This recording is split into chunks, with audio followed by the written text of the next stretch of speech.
Oke, selamat datang di podcast Akademi Kesehatan Mental, tempat belajar kesehatan mental yang komprehensif dan sustainable. Kembali lagi bareng saya Denny dan bersama Mas Ali. Untuk kali ini kita akan membahas topik yang agak sensitif ini, makanya Mas Ali butuh peralatan pendukung nih ya, biar semoga topik ini bisa bermanfaat dan juga lebih aman ya. Lebih aman. Oke. Siap Mas Ali untuk membahas tentang ini? Sangat siap. Oke. Boleh tuh disclaimer dulu tuh. Iya, teman-teman. Jadi ini adalah disclaimer ya. Ini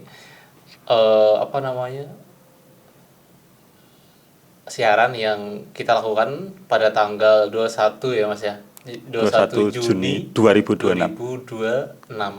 Misal next ada sesuatu atau apapun itu yang terjadi di kemudian hari, itu tuh ada di tanggal ini. Yaitu teman-teman bisa cek secara lengkap di podcast hari ini. Oke. Ya, Mas, ya. Karena barangkali one day ada perubahan pengetahuan kayak gitu. Bener. Nah, itu mungkin kita belum update ketika tag video ini. Yes. Oke, Mas Ali.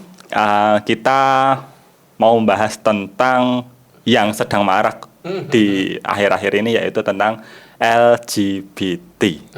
LGBTQ. Oke, ada Q-nya ya. Ya, kita bahasnya LGBT aja ya. Aku belum familiar kalau yang pakai Q atau plus kayak gitu. Aku belum familiar. Oke. Nah, untuk mengawali mungkin aku perlu tanya dulu deh. LGBT itu gimana atau apa sih yang terjadi sama LGBT kayak gitu? Oke. Gini. Mungkin kita lebih singkatnya adalah kan kalau kita bisa ngambil gambaran yang panjang, yang luas gitu. Cuman itu pasti nanti akan kemana-mana gitu maksudnya. Tapi kalau misal kita ambil definisi yang singkat, yang spesifik, itu mungkin kita bisa lebih nge-breakdown lebih secara objektif kayak gitu. Nah kalau misalkan LGBT kayak gitu kan ya, simpelnya adalah sekelompok orang gitu yang punya identitas gender atau orientasi seksual yang berbeda dibanding dengan kebanyakan orang. Definisi simpelnya atau singkatnya adalah seperti itu, Mas. Oke. Berbeda, intinya berbeda gitu ya, berbeda dari kebanyakan orang. Berarti dia jadinya kaum minoritas gitu ya. Yes, benar. Oke. Nah, kalau ngomongin soal itu, ketika kita ngomongin soal kondisi psikologis ini ya, termasuk kondisi psikologis gitu kan. Itu pasti ada kan faktor-faktor yang mempengaruhi kayak gitu. Iya. Nah, sejauh yang Mas Ali ketahui, kondisi ini itu apa aja sih yang mempengaruhi? Yang ngebuat seseorang itu bisa punya orientasi seksual dan juga identitas gender yang seperti itu gitu ya Mas ya. Sependek yang saya pahami gitu ya, saya juga ngebaca-baca jurnal gitu, baca-baca artikel gitu. Simpelnya, kalau sebenarnya nggak simpel ya Mas, tapi kita coba untuk sederhanakan. Oke, simplifikasi. Iya, simplifikasi bahwasanya itu tuh ada identifikasi di mana genetik itu berpengaruh kayak gitu. Tapi selain itu ada juga lingkungan atau interaksi sosial itu juga yang berpengaruh di sana. Kayak gitu. Atau kalau misalnya kita sederhanakan lagi dalam bahasa psikologinya, itu tuh secara nature-nya memang ada dan dipengaruhi sama faktor nurture. Gitu. Itu bisa ngebuat individu atau seseorang itu seperti itu. Punya orientasi seksual yang mungkin berbeda dari kebanyakan orang. Gitu sih, Mas. Oke. Meskipun sampai sekarang masih penuh tanda tanya dan juga penelitian yang update kenapa atau faktor apa yang paling sangat mempengaruhi gitu kan ya. Karena ya hal-hal seperti itu kan nggak sesimpel ini hanyalah bawaan lahir gitu kan ya. Ini karena lingkungan, nggak sesimpel itu kayak gitu.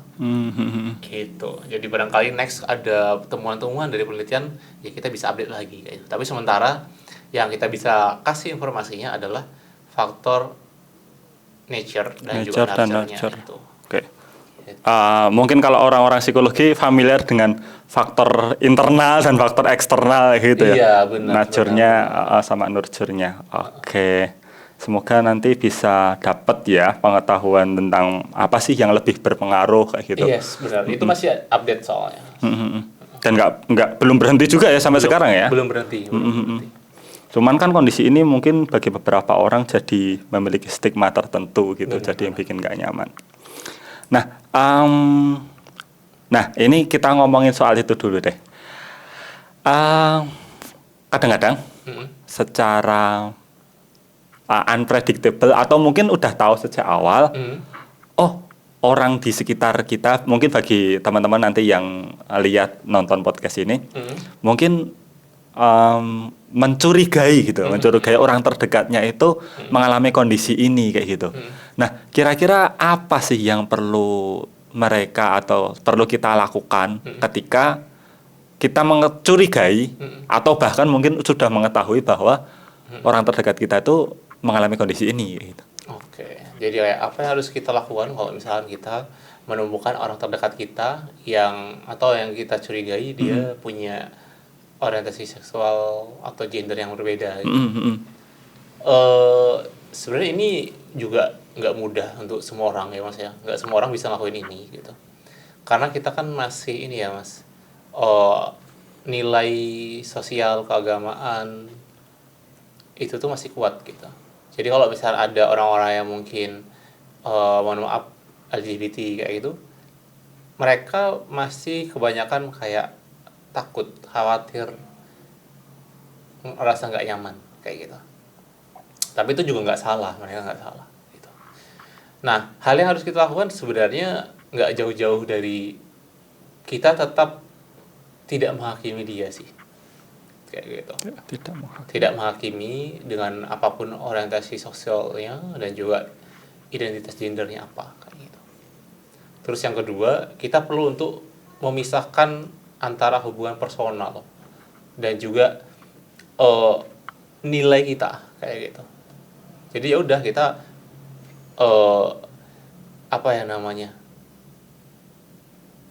bersosialisasi senormalnya aja seperti kita pada umumnya gitu.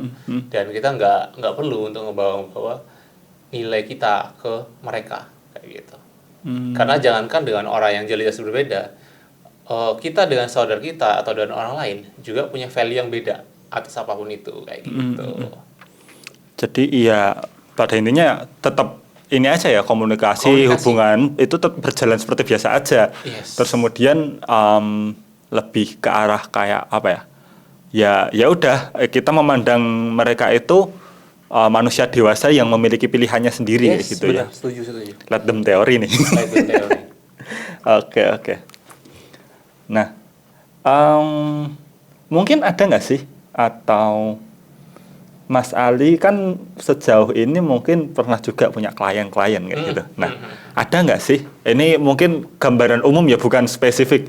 Karena kadang-kadang ini kan ada yang sensitif terhadap kok itu ceritanya klien dibongkar gitu. Nah, ada kan. Nah, cuman ini mungkin lebih ke gambaran umum aja karena mungkin Mas Ali pernah mengalami atau mungkin beberapa kali, aku nggak tahu sih. Klien yang memiliki kondisi ini. Nah, biasanya kalau misalkan ada itu tuh apa sih yang terjadi sama mereka? Sama mereka ya? Gini sih. Karena sebenarnya kita ngomongin di luar bagaimana dia ini ya melawan kodratnya gitu ya. Nah, di sisi lain itu tuh dia udah menurutku berat gitu. Ditambah bagaimana dia itu ini Mas, kayak nggak bisa diterima oleh sebarangan orang kayak gitu. Jadi ada potensi besar kayak dikucilkan gitu, didiskriminasi kayak gitu. Ya itu menurutku berat sih jadi mereka itu gitu, harusnya gitu ya. Cuman ya gimana lagi kan, kita kadang sebagai profesional tuh punya pandangan yang netral, gimana dia tetap bisa ngejalani hidupnya gitu. Karena memang nggak jarang dari mereka yang mungkin emang bener-bener udah putus asa gitu Mas. Kadang juga ada sisi di posisi mereka gitu kan ya, ini bukan saya yang ngebela atau apapun itu, bukan, tapi saya menemukan case di mana ada juga kok yang mereka pengen sembuh gitu-gitu mas. Oke. Oh, tapi saking ternyata nggak bisa gitu-gitu, mereka dia kayak bingung mau harus kayak gimana, kayak gitu. Berarti ini ya, ada juga case-nya bahwa dia itu menyadari bahwa dirinya itu mengalami hal itu, terus kemudian dia pengen tidak seperti Tidak itu ya. seperti itu, benar. Dan dia udah mulai berusaha kayak gitu, Iya, berusaha. cuman belum memberikan hasil yang Hasil yang memuaskan, yang maksimal, gitu. kayak gitu. Oke. Berarti ini mungkin menepis anggapan bahwa semua orang LGBT itu nyaman dengan orientasinya gitu ya. Berarti enggak ya? Enggak gitu. sih, Enggak. sih. Karena kalau misalnya kita bisa lihat, itu juga kompleks mas. Jadi nggak cuman dia nyaman atau dia mengekspresikan dirinya dengan bebas gitu, nggak juga gitu. Ada juga yang tipikal orang dia mungkin dia di satu sisi dia nyamannya seperti itu, tapi kan ada yang namanya nilai diri kita yang mungkin itu tuh udah dari kecil, yang itu tuh jadi benteng harusnya gitu. Yang dia tuh pengen melihat bahwasanya yang benar tuh yang nilai-nilai ajarkan kayak gitu. Nah, kalau ini nih kayak ya ini nih kadang kita bisa ngelihat ya kayak ada titik di mana kita ngambil POV dari sisi religiusitas kayak gitu. Tapi yang sifatnya bukan menghakimi gitu mas ya. Oke. Jadi kayak kadang kita bisa ngelihat mereka kayak kita bisa memberikan POV kepada mereka bahwasanya ini ternyata ujian ya gitu ya. Yang sudah dia juga kadang nggak mau gitu mas. Oke, iya. Itu. Itu adalah salah satu cara gimana kita bisa ngebantu mereka survive gitu kan ya. Yang dengan case-nya adalah dia memang mau kayak kembali ke kondisi fitrahnya kayak gitu. Oke.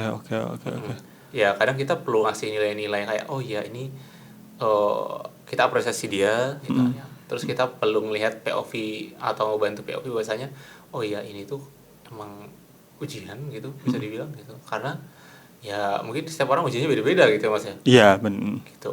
Itu sih mungkin mas. Oke. Jadi ya ini sih kondisi psikologis apapun kayak gitu yang membuat kita nggak nyaman ya memang kita sebagai khususnya kita yang belajar psikologi perlu yang pertama memang perlu menerima kondisinya dia, terus kemudian menerima itu kan bukan berarti kemudian kita setuju, sepakat, membenarkan kan belum tentu, tapi kita menerima pribadinya dia yang mana dia itu sebenarnya butuh untuk ditemenin, butuh untuk diarahkan secara pelan-pelan gitu kan. Benar. Bukan dihakimi, karena ketika mungkin dihakimi bukan membaik tapi malah memperburuk keadaan itu. Seringkali kan seperti itu ya. Iya. Kayak misalkan contoh sederhana, nggak usah jauh-jauh dari LGBT, kayak misalkan kita tuh malas terus kemudian kita bisa kamu tuh malas, bukan malas makin rajin tapi makin malas gitu kan. Benar. Tapi juga perlu disclaimer gitu mas, bahwasanya untuk kayak ngebantu, kayak nge-support bahwasanya dia kembali ke fitrahnya, itu tuh emang nggak mudah gitu. Iya. Makanya kadang kita perlu mengambil sebuah tanggung jawab bahwasanya itu adalah problemnya dia dan kita hanya sebagai support system aja gitu. Gak boleh kita punya pemikiran bahwa aku bisa ngerubah kamu gitu as a professional gitu. Karena juga nggak semua orang atau nggak semua profesional itu bisa menerima kayak gitu bahwasanya iya dia ini punya orientasi seksual yang berbeda kayak gitu. Karena juga dulu awal-awal itu juga saya masih magang gitu mas. Saya jadi asisten psikolog kayak gitu. Itu saya nggak bisa gitu mas. Kayak pasti ada gejolak yang dimana aku pengen judgement banget nih orang ini gitu kan ya. Tapi makin kesini makin belajar, makin memahami kenapa seperti apa kayak gitu-gitu. Jadi kayak kita bisa memposisikan diri bagaimana kita sebagai profesional yang tanda kutip adalah support system mereka. Itu kita bisa ngebedain sisi itu sih jadinya. Oke, iya. Iya sih, bener. ya kadang-kadang ya setiap profesional kan juga punya POV-nya ya. Yes. Punya POV walaupun kita tetap berusaha seobjektif mungkin. Bener. Tapi karena kita sebagai ya kita masih manusia gitu, Manusia, punya sisi kita masih subjektivitasnya sendiri kayak gitu. Oke. Terakhir Mas. Mungkin beberapa teman-teman yang nonton ini mungkin sedang mengalami kondisi ini, kondisi dia memiliki orientasi atau mungkin identitas LGBT. Mungkin sama dengan case-nya yang kliennya Mas Ali kayak gitu. Nah, advice apa sih yang pernah Mas Ali berikan sama klien-klien yang memiliki kondisi ini? Iya. Jadi kalau case-nya adalah yang homo gitu ya Mas ya. Saya nggak tahu kalau misalnya yang lesbian kayak gitu atau yang biseksual gitu belum pernah. Oke. Tapi kalau yang homo itu tuh kayak udah beberapa kali lah sering kayak gitu. Advice yang saya sering kali sampaikan adalah tetap ini aja sih, tetap jadi individu yang baik gitu kan ya, yang tetap punya harapan meskipun secara batinnya kalian itu bergejolak kayak gitu, karena semua keputusan kalian kebanyakan gitu ya, itu kayak kontradiktif dengan kebanyakan orang kayak gitu. Makanya harus bijak-bijak menempatkan bahwasanya tetap ada harapan untuk apa ya, kalau misalnya kalian pengen punya keluarga gitu kan ya, pengen kembali ke fitrahnya, ke hal-hal yang normal, ya itu kejarlah itu kayak gitu. Tapi kalau misalnya kalian nyaman dengan hal itu tapi kalian belum menemukan kebahagiaan yang gimana gitu, ya itu hak kalian kayak gitu Mas. Cuman yang pasti harus tetap bahagia dan hidup aja dan tidak merugikan orang lain kayak gitu sih. Oke. Dan saya sih kayak kan apa ya namanya, ada juga orang-orang di luar sana kayak ayo olahraga gitu-gitu kan ya Mas ya. Kadang itu tuh juga works kayak gitu untuk bangkitin testosteron kayak gitu kan ya. Buat mereka yang mungkin agak kecenderungan jadi wanitanya kayak gitu kan ya.